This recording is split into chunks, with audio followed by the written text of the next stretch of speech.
بسم الله الرحمن الرحيم. الحمد لله كفى وسلام على عباده الذين اصطفى. أما بعد فأعوذ بالله من الشيطان الرجيم. بسم الله الرحمن الرحيم.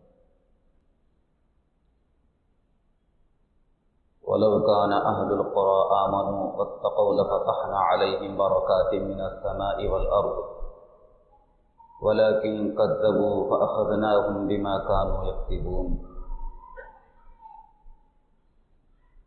وقال في موضع آخر: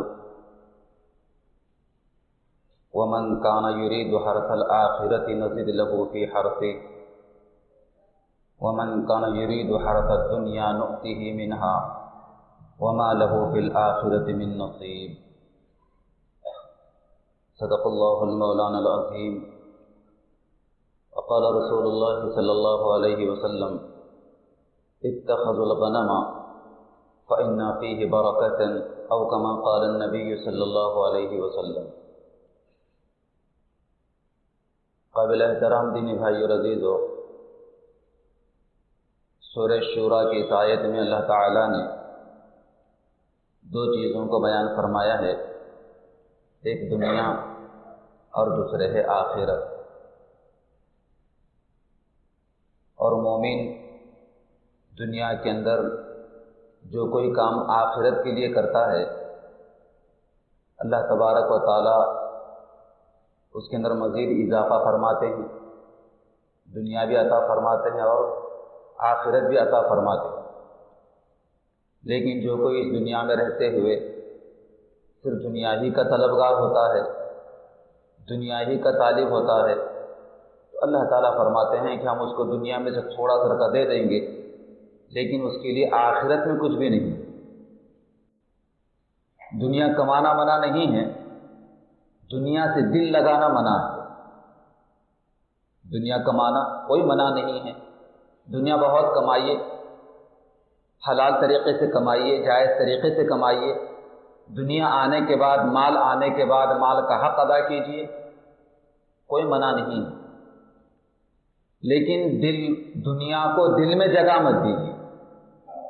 ہمارے اسلاف اور بزرگان دین اس کی مثال یوں بیان کرتے ہیں کہ کوئی آدمی دریا میں کشتی میں سفر کر رہا ہو، تو جب تک پانی کشتی کے باہر رہتا ہے، جب تک پانی کشتی کے ارد گرد رہتا ہے، کشتی کے لیے بھی اچھا ہے اور سوار ہونے والے کے لیے بھی اچھا ہے کہ آدمی اپنے منزل مقصود تک پہنچ سکتا ہے، ساحل تک پہنچ سکتا ہے. لیکن اگر وہ پانی کشتی میں آنا شروع ہو جائے تو کشتی کے لیے بھی نقصان دہ ہے اور سوار ہونے والے کے لیے بھی نقصان دہ ہے.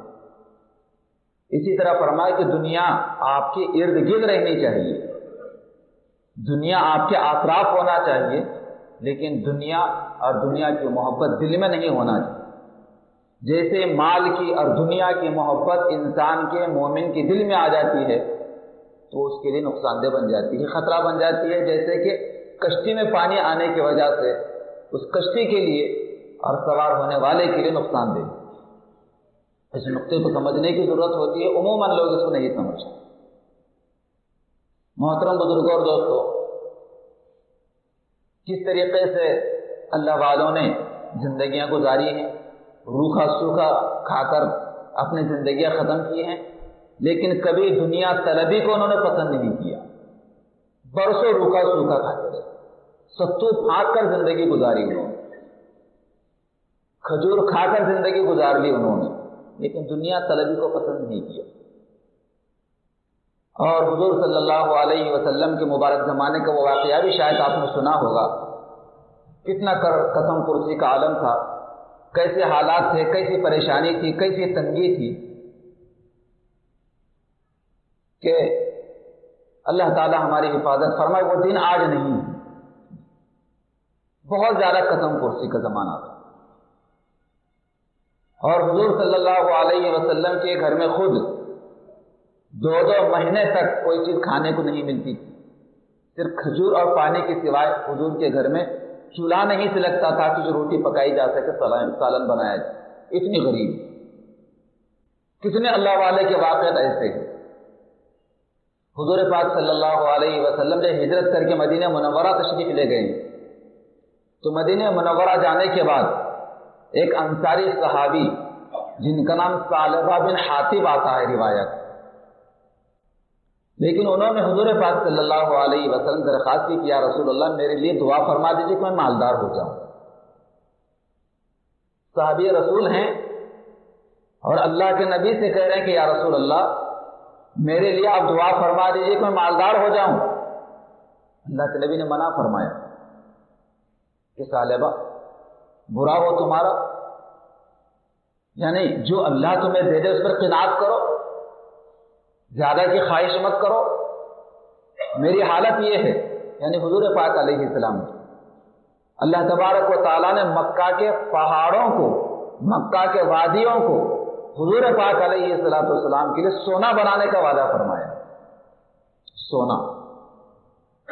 لیکن آپ علیہ السلام اس کو پسند نہیں فرمایا، بلکہ آپ نے یہ پسند فرمایا کہ ایک وقت اگر مجھے کھانے کو مل جاتا ہے تو میں اپنے رب کا شکر ادا کروں گا، اور اگر کبھی مجھے کھانے کو نہیں ملتا ہے تو میں صبر کروں گا۔ اور یہ دونوں بڑی چیز ہیں، صبر کرنا اور شکر کرنا اللہ کے نیک بندوں کی صفت ہے۔ اللہ کے پاس بڑا اونچا مقام ہے صابرین کا بھی اور شاکرین کا بھی۔ خدا ہمیں اپنے صابرین بندوں میں سے بھی بنائے اور خدا ہمیں اپنے شاکرین بندوں میں بھی ہمارا شمار فرمائے۔ کچھ مل گیا تو ضرور شکر کرنا چاہیے، ناشکری نہیں۔ اور اگر کبھی کچھ نہیں ملتا، کبھی پریشانی ہے، کبھی مصیبت ہے، تو ضرور صبر کا مظاہرہ کرنا چاہیے، صبر کا دامن کبھی نہیں چھوڑنا چاہیے۔ آپ علیہ السلام فرمایا کہ انسان کی خواہش کبھی مکمل نہیں ہوتی، بس اس کی خواہشات تو قبر کی مٹی ہی پورا کر سکتی۔ ایک وادی اگر سونے کی اسے دے دی جائے تو انسان اس بات کی کوشش میں رہے گا کہ میری دوسری وادی ہو جائے۔ خواہشات ختم نہیں ہوتے۔ تو بہرحال میں یہ کہہ رہا تھا کہ حضور پاک علیہ السلام کے انصاری صحابی حضرت ثعلبہ بن حاطب، انہوں نے حضور سے درخواست کی کہ حضور میرے لیے دعا فرما دیجیے کہ میں مالدار ہو جاؤں۔ اللہ کے نبی نے منع فرمایا، خیر اٹھ کر چلے گئے۔ پھر دوسرے دن حضور پاک علیہ السلام کے پاس آئے، پھر حضور سے درخواست کی کہ یا رسول اللہ صلی اللہ علیہ وسلم میرے لیے دعا فرما دیجیے کہ میں مالدار ہو جاؤں۔ آپ نے منع فرمایا کہ مال آنے کے بعد اس کے بہت سارے حقوق ادا کرنے ہوتے ہیں اور بہت سارے اس کے مسائل و مراحل ہوتے ہیں، لیکن ان کا اصرار تھا۔ پھر تیسرے دن حضور سے درخواست کی کہ یا رسول اللہ صلی اللہ علیہ وسلم میرے لیے دعا فرما دیجیے کہ میں مالدار ہو جاؤں۔ اللہ کے نبی صلی اللہ علیہ وسلم نے اپنے مبارک دونوں ہاتھ اٹھائے، اپنے مبارک دونوں ہاتھ اٹھائے اور حضرت ثعلبہ بن حاطب کی دعا فرمائی، اللہم ارزق، اے اللہ رزق عطا فرما، مالداری عطا فرما ثعلبہ بن حاطب کو۔ حضور کو دعا کرنا تھا کہ اتنے مالدار ہو گئے، وہ اتنے مالدار ہو گئے، اتنے جانور، اتنے بکریاں ان کے پاس جیسے کیڑے مکوڑے ہوتے۔ شہر مدینہ میں جو گھر تھا ان کا ناکافی ہونے لگا، حالانکہ حال ان کا یہ تھا کہ 5 وقت کی نماز حضور کے پیچھے پڑھتے تھے۔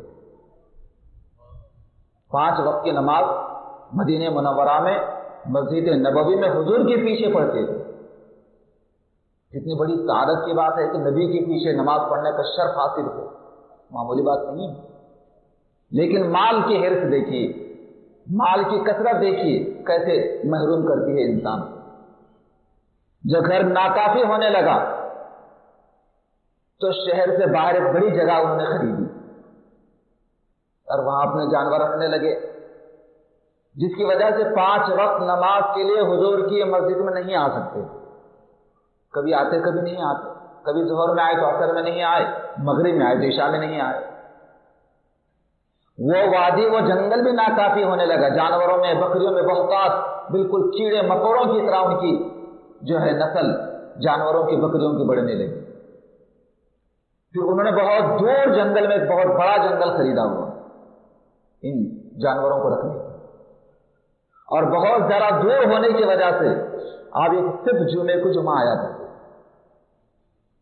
مسجد نبوی کی حاضری صرف جمعے کو آیا کرتے تھے، بس 5 وقت کی نماز بالکل نہیں پڑھ سکتے، اتنا زیادہ ان کے پاس میں مال، روپیہ پیسہ اور جانور اور بکریاں اور اونٹ اتنی زیادہ کثرت کے ساتھ میں کہ مال کی کثرت نے اللہ کے نبی سے، اللہ کے نبی کی مسجد سے ان کو دور کر دیا۔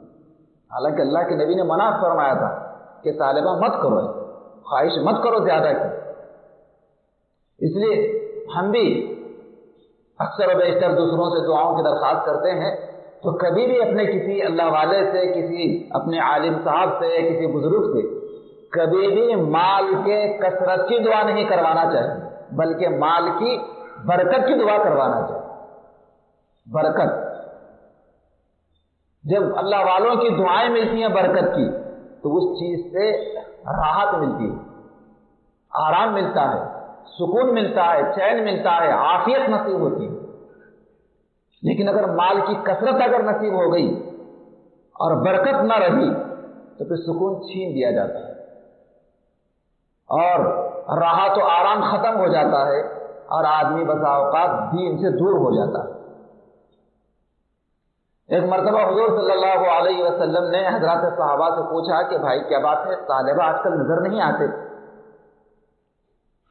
حضور نے پوچھا صحابہ سے کہ طالبہ بن حاتب آج کل نظر نہیں آتے، کیا حال احوال ہے ان کے؟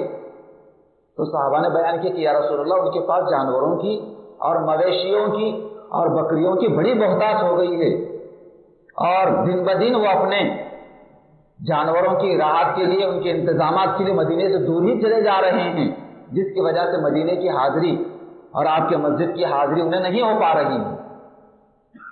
نبی کریم صلی اللہ علیہ وسلم نے ان کے لیے ظاہر بات ہے کہ ناراضگی کا اظہار فرمایا، اور وہیں پر آپ علیہ الصلوۃ والسلام نے یہ بھی فرمایا کہ ٹھیک ہے، جو عمال کو عامل کہا جاتا ہے، زکوٰۃ وصول کرنے والے، اللہ کے نبی علیہ الصلوۃ والسلام نے اپنے 2 صحابہ کو بھیجا قرآن کا پیغام دے کر اور اللہ کی آیتیں دے کر اور خط دے کر حضور صلی اللہ علیہ وسلم بھیجا کہ 2 لوگوں کے پاس جاؤ اور ان 2 لوگوں سے زکوٰۃ وصول کر کے لاؤ۔ ایک تو یہی تھے ثعلبہ ابن حاتب انصاری، اور دوسرے اور ایک صحابی تھے۔ یہ دونوں کے دونوں صحابی مل کر یہ دونوں کے پاس، ایک کے پاس گئے، ثعلبہ کے پاس پہلے گئے اور کہا کہ دیکھو یہ اللہ کے نبی کا خط ہے اور یہ اللہ کا پیغام ہے، اللہ نے آپ کو مال و دولت سے نوازا ہے اور آپ اپنے مال کے صدقات و زکوٰۃ نکال کر عنایت فرمائے کہ ہم اس کو رسول اللہ کے پاس پہنچا دیں گے صلی اللہ علیہ وسلم۔ تو انہوں نے حضور کا خط لیا، اپنے ہاتھ کہنا شروع کیا، یہ تو ٹیکس معلوم ہوتا ہے مالداروں، یہ تو ٹیکس معلوم ہوتا ہے، لیکن ٹھیک ہے دوسرے اور ایک صحابی کا بھی اس میں ذکر ہے، آپ ان کے پاس جاؤ جب تک میں سوچتا ہوں، دیتا ہوں نہیں کہا، میں سوچتا ہوں۔ یہ دونوں دوسرے صحابی کے پاس گئے اور جانے کے بعد اللہ کے نبی کا پیغام ان کے پاس پیش کیا، انہوں نے بڑی خوشی کا اظہار کیا اور اپنے جانوروں میں سے، اونٹوں میں سے سب سے بہترین عمدہ قسم کا مال زکوٰۃ میں پیش کیا۔ حالانکہ جانے والوں کے لیے حضور نے تاکید فرمائی تھی کہ کسی کو عمدہ مال نہ لیا جائے، نہ گھٹیا نہ اعلیٰ، بلکہ درمیانی قسم کا مال زکوٰۃ میں لینا چاہیے، ایک دم اعلیٰ کوالٹی کا بھی نہیں اور ایک دم گھٹیا قسم کا بھی نہیں۔ تو زکوٰۃ وصول کرنے والے یہ کہا کہ اتنا اعلیٰ کوالٹی کے جانور آپ دے رہے ہیں، یہ آپ اپنے لیے رکھیے، درمیانی قسم کے کوئی جانور دیجیے، اللہ کے نبی کے پاس پیش کریں گے۔ انہوں نے کہا کہ نہیں، جب اللہ نے مجھے دیا ہے تو اللہ کے لیے وہ میں پیش کروں گا جو مجھے پسند ہے۔ چنانچہ انتہائی اعلیٰ قسم کے جانور اور بکریاں انہوں نے زکوٰۃ میں پیش کی، وہ 2 لے کر آنے لگے، واپسی پھر ان سے ملاقات کی۔ آپ نے کہا تھا کہ واپسی میں ملاقات کرنا، یہ اللہ کے نبی کا پیغام ہے، خط ہے، یہ قرآن مجید کی آیتیں ہیں، اللہ نے آپ کو مال دیا ہے اور آپ کے مال میں زکوٰۃ ہے، صدقات ہیں، برائے کرم آپ کو نکالیں اور دے دیں، اللہ کے نبی کے پاس پیش کریں گے۔ انہوں نے کہا کہ یہ تو ٹیکس معلوم ہوتا ہے اور میں اس بارے میں سوچوں گا، آپ تو چلے جاؤ، پھر وقت میں آ کر خود بات کر لوں گا حضور۔ ٹالم ٹولی کا معاملہ کیا، دینے کی نیت نہیں، حالانکہ کتنا ہے شمار نہیں کر سکتے، گھر ناکافی ہو گیا، شہر کے باہر کی جگہ ناکافی ہو گئی، پہاڑ کی ایک وادی ختم ہو گئی، دوسری وادی آباد ہو گئی جانوروں سے، لیکن پھر بھی مال کی کثرت، مال کی بہتات نے دل کو اندھا کر دیا تھا۔ جیسے وہ دونوں آئے اور آنے کے بعد وہ ایک اسلمی قبیلے کے صحابی تھے، ان کا مال پیش کیا کہ یا رسول اللہ، ان کا یہ مال ہے، یہ جانور کتنے عمدہ انہوں نے اور کتنے بہترین صحت مند جانور انہوں نے زکوٰۃ میں دیے ہیں۔ اللہ کے نبی صلی اللہ علیہ وسلم ان کے لیے برکت کی دعائیں فرمائی، اللہ انہیں برکت، ان کے لیے عافیت کی برکت کی دعا فرمائی، اور ثعلبہ کے طرف سے فرمایا کہ ان کے لیے بڑی ہلاکت کی بات ہے، میں نے منع کیا تھا لیکن وہ بعد نہیں آئے، اور مالدار ہونے کی انہوں نے دعا کی۔ جب مال آتا ہے تو مال اللہ کے راستے میں دینے سے ہاتھ کھینچ لیتے۔ پھر قرآن مجید کی آیتیں نازل ہو گئی جس میں ان کو منافق قرار دیا گیا۔ جب آیتیں آسمان سے نازل ہونے لگی جس میں ثعلبہ ابن ابی حاتم، ثعلبہ بن حاتم کی مذمت بیان کی گئی، تو اس وقت ثعلبہ کے رشتہ دار حضور کی مجلس میں موجود تھے۔ جیسے آیت ختم ہو گئی تو فوراً اٹھے اور بھاگے وہ اس وادی کے اندر، اور جا کر ثعلبہ سے کہنے لگے ویحک، تیرا ناس ہو، حضور کے لوگ تیرے پاس زکوٰۃ وصول کرنے کے لیے آئے تھے اور تو نے زکوٰۃ دینے سے ٹالم ٹول کیا، تیرے بارے میں قرآن میں آیت نازل ہو گئی ہے اور تجھے تیری مذمت بیان کی گئی ہے، جا فوراً اپنا جا کے مال حضور کے سامنے پیش کر دے۔ وہ اپنا مال لے کر، زکوٰۃ اور صدقات کا ڈھیر لے کر حضور کی خدمت میں دوڑے دوڑے آ رہے ہیں، اور اللہ کے نبی علیہ السلام سے کہا کہ یا رسول اللہ صلی اللہ علیہ وسلم، یہ میرا مال ہے، یہ میرا صدقہ ہے، یہ زکوٰۃ ہے، اس کو قبول فرما لیجیے۔ آپ علیہ السلام فرمایا کہ میں قبول نہیں کرتا، تم نے دینے کے وقت نہیں دیا، جب اللہ تعالیٰ کی طرف سے تمہارے تعلق سے مذمت بیان کی گئی، اللہ نے تم سے ناراضگی کا اظہار فرمایا، تو اللہ کے عذاب سے، اللہ کے فقر سے بچنے کے لیے مال پیش کرتے ہو۔ حضور نے منع فرمایا، جب اللہ نے مجھے منع فرمایا ہے میں تمہارا مال ہرگز قبول نہیں کرتا۔ چلے حضور پاک علیہ السلام پردہ فرما گئے، حضرت ابوبکر صدیق رضی اللہ تعالیٰ کا زمانہ آیا، ثعلبہ پھر اپنے جانور اور زکوٰۃ اور صدقات کے جانور لے کر حضرت ابوبکر کے پاس آئے اور کہنے لگے امیر المؤمنین، یہ میرا صدقات اور زکوٰۃ کا مال، اس کو قبول فرما لیجیے۔ حضرت ابوبکر صدیق رضی اللہ تعالیٰ عنہ نے کہا کہ کیسے ہو سکتا ہے، اللہ نے حضور کو منع فرمایا، حضور نے جس سے انکار فرمایا میں اسے قبول کروں؟ میں قبول نہیں کر سکتا۔ چلے گئے واپس مال۔ ان کا انتقال ہو گیا حضرت ابوبکر کا، حضرت عمر کا زمانہ آیا، پھر مال لے کر حضرت عمر کے پاس آئے اور کہنے لگے امیر المؤمنین، یہ میرا صدقات اور زکوٰۃ کا مال ہے، اس کو قبول فرما لیجیے۔ حضرت عمر رضی اللہ تعالی عنہ نے بھی منع فرمایا، جس کو حضور نے قبول نہیں کیا، جس مال کو حضرت ابوبکر صدیق نے قبول نہیں کیا، میری کیا مجال تمہارے مال کو قبول کروں؟ جاؤ تم جانے، تمہارا مال جانے۔ چلے گئے واپس۔ حضرت عثمان غنی رضی اللہ تعالیٰ کا زمانہ آیا، ان سے بھی ایسی درخواست کی، لیکن حضرت عثمان غنی رضی اللہ تعالیٰ عنہ نے بھی صاف منع کیا کہ میں تمہارے مال کو قبول نہیں کر سکتا، یہاں تک کہ عثمان غنی رضی اللہ تعالیٰ کے زمانے میں حضرت ثعلبہ بن حاتم کا انتقال ہو گیا۔ تو دیکھا آپ نے کہ کبھی بھی مال کی کثرت صاحب ایمان کا شیوا نہیں ہونا چاہیے، برکت ضرور ہونا چاہیے۔ برکت کسے کہا جاتا ہے؟ برکت کا کیا مطلب؟ برکت کا مطلب یہ ہے کہ ایک آدمی کا کھانا ہے، برکت کا مطلب یہ ہے کہ دو آدمی آرام سے اس میں کھا سکے، یہ ہے برکت۔ اور بے برکتی کا مطلب تین آدمی کا کھانا ہے لیکن دو آدمی بھی سکون سے نہ کھا سکے، یہ بے برکت۔ اور آگے بڑھ کے برکت کو یوں سمجھیے، برکت کا مطلب یہ ہے کہ جو چیز جس مقصد کے لیے حاصل کی گئی ہے یا جو چیز جس مقصد کے لیے بنائی گئی ہے وہ چیز اس میں پوری پوری اترے، برکت کا مطلب۔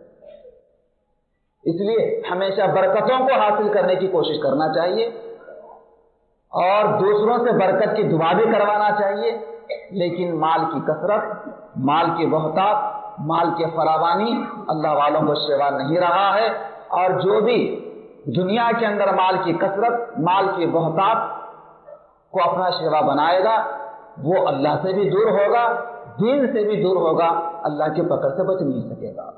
اللہ تعالی ہماری حفاظت فرمائے۔ محترم بزرگوں اور دوستوں، برکتیں آتی کیسی ہیں؟ برکتیں آتی کیسی ہیں؟ قرآن مجید کی سورہ اعراف میں اللہ تعالیٰ سے بڑی تفصیل سے اس کو بیان فرمایا کہ برکتیں آتی ہیں تقوی سے، خوف خدا سے، اللہ کے حکم پر عمل کرنے سے، شریعت و سنت پر عمل کرنے سے برکتیں آتی ہیں۔ قرآن مجید کی آیت ہے، اللہ تعالیٰ فرماتے ہیں وَلَوْ أَنَّ أَهْلَ الْقُرَىٰ وَاتَّقَوْا لَفَتَحْنَا عَلَيْهِمْ بَرَكَاتٍ مِّنَ السَّمَاءِ وَالْأَرْضِ۔ اگر لوگ ایمان لائیں اور تقوی اختیار کریں، یعنی خدا کا خوف اپنے دل میں پیدا کریں، تو اللہ تبارک و تعالیٰ آسمان اور زمین سے برکتوں کے دہانے ان کے لیے کھول دیں۔ برکات من السماء والارض لفتحنا، فتح یفتح کے معنی سے کھولنے کی، لفتحنا علیہم، تو اللہ تبارک و تعالیٰ ایسی اللہ سے ڈرنے والوں کے اوپر کھول دیں گے برکت کے دروازے، من السماء والارض، آسمان سے بھی اور زمین سے۔ ولیکن کذبوا، لیکن لوگوں کا حال یہ ہے کہ وہ جھٹلاتے ہیں، دین پر انہیں اطمینان ہی نہیں ہے، قرآن پر انہیں اطمینان ہی نہیں ہے، تذبذب کا شکار ہوتے ہیں، شک و شبے میں پڑے جاتے ہیں، جس کی وجہ سے اللہ کی پکڑ کے اندر آ جاتے ہیں۔ اللہ ان کی کیا کرتے ہیں؟ پکڑ کرتے ہیں۔ اس لیے اللہ کی پکڑ سے بہت بچنا چاہیے۔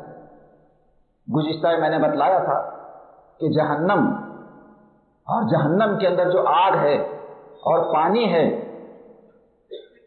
تو بہت خطرناک چیز ہے۔ میں صرف ایک روایت آپ کو سنا دوں۔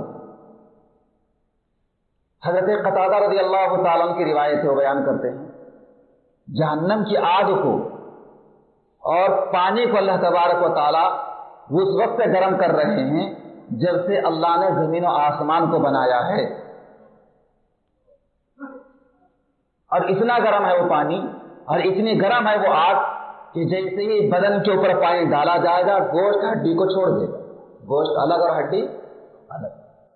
جہنم میں جب ڈالا جائے گا تو آدمی کھانا مانگے گا، کھانا بھوک کا تقاضا کرے گا۔ قرآن مجید اور احادیث مبارکہ میں بھی یہ ہے کہ اس کو کھانے کے لیے زقوم دیا جائے گا، قرآن میں بھی ذکر ہے زقوم۔ کیا ہے زقوم؟ یہ جہنم کی آگ میں ایک درخت اگتا ہے، اس کا پھل ہے جہنم کی آگ میں۔ حالانکہ آگ درختوں کو جلا دیتی ہے، لیکن وہ درخت ایسا ہوگا جو جہنم کی آگ ہی میں اگے گا اور اس کے اوپر پھل آئیں گے، اور وہ پھل انسان کو کھانے کے لیے دیا جائے گا۔ گلے میں اٹک جائے گا، وہ پانی پانی مانگے گا، کے بعد ایک عرصے کے بعد اسے پانی پلانے کے لیے، پانی پینے کے لیے دیا جائے گا، پانی ایسا اپنے منہ کے قریب لے جائے گا تو احادیث مبارکہ میں ہے کہ صرف پانی کی بھاپ سے پورا منہ جھلس جائے گا، لیکن اس لقمے کو نیچے اتارنا بھی ضروری ہے چونکہ اسے ناقابل برداشت اسے تکلیف ہو رہی ہوگی۔ مارے تکلیف کے اس لقمے کو نیچے اتارنے کے لیے چند گھونٹ پانی پیے گا کہ اس گرم پانی کی وجہ سے پیٹ کی آنتیں ساری پگھل کر پاخانے کے راستے سے باہر نکل جائے۔ ان کے لیے ہی، اللہ کے مجرم بندوں کے لیے، گناہگاروں کے لیے، نافرمانوں کے لیے، مشرکوں کے لیے۔ اس لیے ہم اللہ کی پکڑ سے بچیں، گناہوں سے اپنے آپ کو بچائیں، شریعت و سنت پر عمل کرنا اپنے لیے لازمی سمجھیں۔ دیکھیے اللہ تعالیٰ دنیا کی ہر چیز سے کیسے میں آرام نصیب کرتے ہیں۔ بہت بڑے اللہ کے ولی گزرے ہیں جنہوں نے اللہ کے خاطر بادشاہ کو ٹھوکر مار دی تھی۔ ابراہیم بن ادھم، ایک صاحب نے ان سے بحث کی برکت کے تعلق کہ برکت کوئی چیز نہیں ہوتی، میں نہیں مانتا برکت۔ تو ابراہیم بن ادھم رحمۃ اللہ علیہ سے کہا تھا کہ تم نے کبھی کتیا کو دیکھا ہے؟ کہا کہ ہاں میں نے دیکھا ہے۔ کہا تم نے کبھی بکری کو دیکھا ہے؟ اس آدمی نے کہا کہ ہاں میں نے بکری کو بھی دیکھا ہے۔ کہ کتیا اور بکری میں دونوں میں سب سے زیادہ بچے کون دیتی ہے؟ انہوں نے کہا کہ کتیا سب سے زیادہ بچے دیتی ہے، 5 7 7 8 8، بعض کتیا 10 بچے دیتے ہیں۔ انہوں نے پوچھا کہ پھر بکری کتنے بچے دیتی ہے؟ اکثر 1 2 اور اکا دکا 3 بچے بس۔ پھر ابراہیم بن ادھم رحمۃ اللہ علیہ نے ان سے پوچھا کہ تم دنیا میں سب سے زیادہ ریوڑ کس کے دیکھتے ہو؟ کتیا کے دیکھتے ہو، کتوں کے دیکھتے ہو کہ جہاں بکریوں کے دیکھتے ہو؟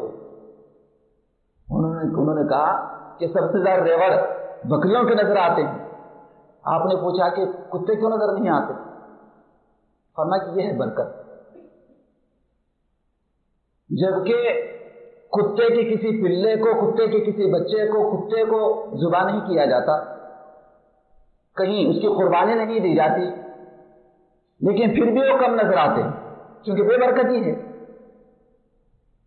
اور بکریوں کی قربانی بھی دی جاتی ہے، آئے دن روزانہ سینکڑوں نہیں بلکہ ہزاروں بکریاں اور بکرے ذبح ہوتے رہتے ہیں، لیکن پھر بھی جدھر دیکھو ادھر ریوڑ نظر آتے ہیں۔ اس آدمی نے پوچھا ابراہیم بن ادھم رحمۃ اللہ علیہ سے کہ اس کی کیا وجہ ہے کہ یہ اتنے ذبح ہوتے ہیں پھر بھی اتنی زیادہ کثرت ان کی نظر آتی ہے بکریوں کی، اور یہ کتے اور کتیا ذبح نہیں ہوتے لیکن پھر بھی چندی نظر آتے ہیں۔ تو حضرت ابراہیم بن ادھم رحمۃ اللہ علیہ نے جو بات بتلائی اس کو اپنے کانوں کو کھول کر سنیے۔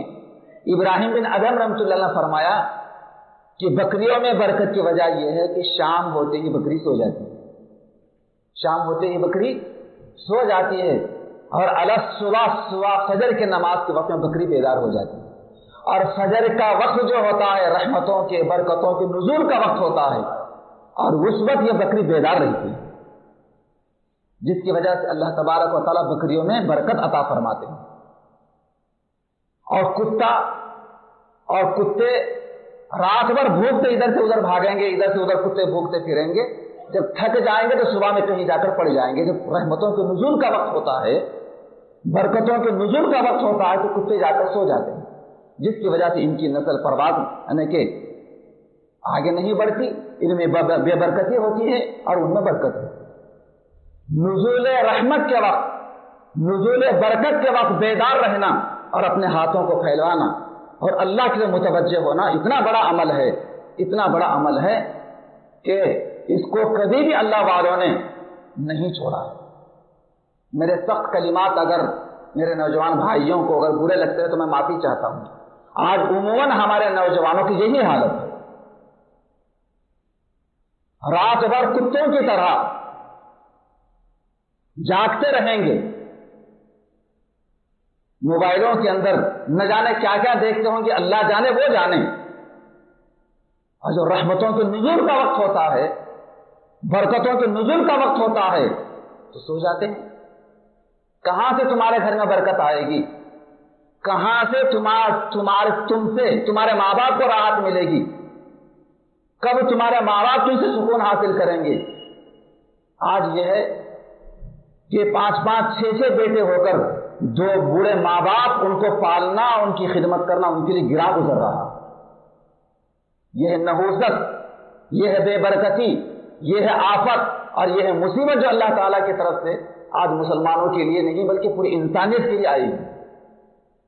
اگر اللہ نے ہمارے سینے میں دل رکھا ہے اور ہم صاحب دل ہیں تو بھائیو ٹھیک ہے، ایک آلہ ہے وہ جس سے کوئی پرس کوئی جیب خالی نہیں ہے، چلو 10 بجے زیادہ 11 بجے، لیکن بوڑھے ماں باپ کی شکایت یہ ہے کہ میرا بیٹا 2 بجے 3 بجے سے پہلے کبھی نہیں سوتا، میں بولتے بولتے تھک جاتی ہوں، لیکن میرا بیٹا جب میری آنکھ لگ جاتی ہے 2 بجے کے بعد 3 بجے کے بعد پتہ نہیں میرا بیٹا کب سوتا ہے، اور صبح اٹھاتے جیسے میں نے سونے کے لیے اس کو اصرار کیا تھا، صبح اصرار کر کے مجھے اسے اٹھانا پڑتا ہے کہ بیٹے اٹھ جا، تیرے کام کا وقت ہو رہا۔ نوجوانوں تھوڑا سنبھل جانے کی ضرورت ہے، اپنے آپ کو سنبھالا دینے کی ضرورت ہے، اور اس بری لتوں سے بری عادتوں سے اپنے آپ کو باز آنے کی ضرورت ہے۔ دیکھیے کوئی کام کی چیز ہو تو کام کیجیے اس کے اوپر، موبائل کے تو کوئی منع نہیں کرتا، لیکن موبائل کا استعمال غلط مت کیجیے۔ آج آسمانوں سے بلائیں، مصیبتیں، عذابات نازل ہو رہی موبائل کی وجہ، اور برکتوں سے محروم ہو رہے ہیں انسان۔ صبح اٹھنے کی کوشش کیجیے، صبح صبح اٹھ کر غیر قومیں اور ان کے نوجوان کس قدر روڈوں پر پریڈ کر رہے ہیں، بھاگ رہے ہیں، دوڑ رہے ہیں، اور آج ہمارے سارے نوجوان مسلمانوں کے 90% خواب خرگوش میں سو رہے ہیں۔ کچھ تو ہوش کے ناخن لیجیے، کچھ تو اپنا مستقبل سامنے رکھ کر زندگی گزارنے کی کوشش کیجیے، دوسروں کے لیے قوت بازو بنیے، دوسروں کے اوپر جینے کے بجائے دوسروں کے لیے سہارا بنیے، دوسروں کے لیے قوت بازو بنیے، لیکن ایسی حرکتوں سے باز آ جائیے۔ اللہ تعالیٰ سے دعا ہے کہ اللہ تعالیٰ ہم سب کو اپنے مرضیات کے مطابق زندگی گزارنے کی توفیق عطا فرمائے۔ آمین۔ وآخر دعوانا ان الحمد للہ رب العالمین۔